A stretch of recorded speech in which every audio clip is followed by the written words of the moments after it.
Its UP campaign, the BJP has launched an all-out offensive against the Samajwadi Party. The big issue, the taking over of the police stations in the state by SP and members of one particular community, the Yadavs. Something that's been even pointed out by the Prime Minister. Alok Pandey and Ramesh Verma report. In his Uttar Pradesh rallies, a big focus from Prime Minister Narendra Modi, the alleged Yadav domination of the UP police.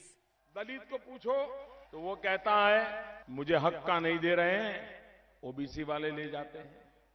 OBC वालों को पूछो तो बोले मेरे हक का नहीं देते, वो सिर्फ यादव को दे देते हैं। यादव को पूछो कि बोलो साहब उनके परिवार से जो जुड़े हैं सिर्फ उन्हीं को मिलता है, बाकी सब मुसलमानों को चला जाता है, यादव को भी नहीं मिलता है। अखिलेश जी ने को सपा का कार्यालय बना दिया है।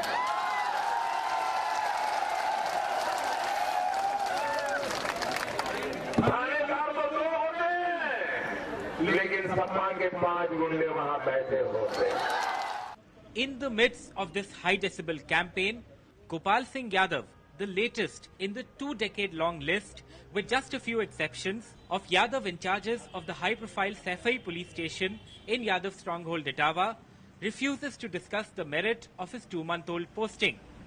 But these men from the adjoining Zafarpur village, SP leaders and all Yadavs say they are more than willing to discuss the BJP's allegations. Modi ji जो बोल रहे हैं वो पूरी तरह झूठ बोल रहे हैं। अगर कोई व्यक्ति अगर टैलेंटेड होगा तो वो कहीं भी पोस्टेड हो सकता है। मोदी जी ने लोकसभा में ये बात नहीं बोली थी, तब भी अखिलेश जी की सरकार थी, तब यादवों को भी वोट वो ले गए थे। बहुत अच्छा था। उस टाइम मोदी के दौरान पे लोगों ने वोट दिए थे, यंग लोगों ने भी दिए थे, बहुत लड़कों ने दिए थे।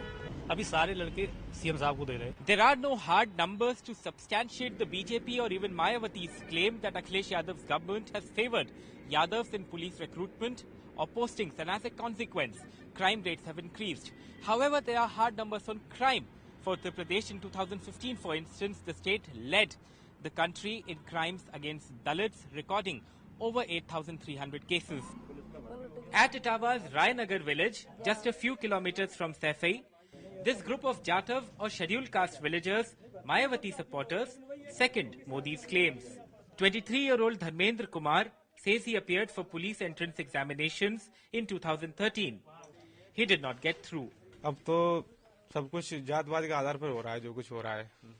जैसे मानिए चलो, मतलब यहाँ पे जैसे मोदी जी आ जाएं, तो मोदी जी मतलब अपने मतलब वो रहेंगे, और इन सपा की मतलब जहाँ तक यहाँ पे यादव ही लगा है। यादव नहीं हो इसलिए नहीं लगे। हाँ, यही ख्याल है। बहुत लोग तो कहेंगे भाई हो सकता है तुम्हें रिटर्न दिया उसमें क्वालिफाई नहीं कर पाए। यादव नहीं था, मान चलो उसका बस रिटर्न वाइवा रह गया था, खाली क्वालिफाई सब कुछ कर लिया, तो वाइवा में उसको निकाल दिया। बहन जी का जो कहना ये है कि जो विशेष वर्ग के लिए जो नाजायज तरीके से उनका अपॉइंटमेंट हुआ है, अगर जायज हुआ तो नहीं बोलेगी, अगर गलत तरीके से हुआ तो वो स्कीम इंक्वायरी कराएगी। और ये क्या आपको लगता है जरूरी है कि आपको लगता है ऐसा हुआ है पिछले 4-5 सालों में?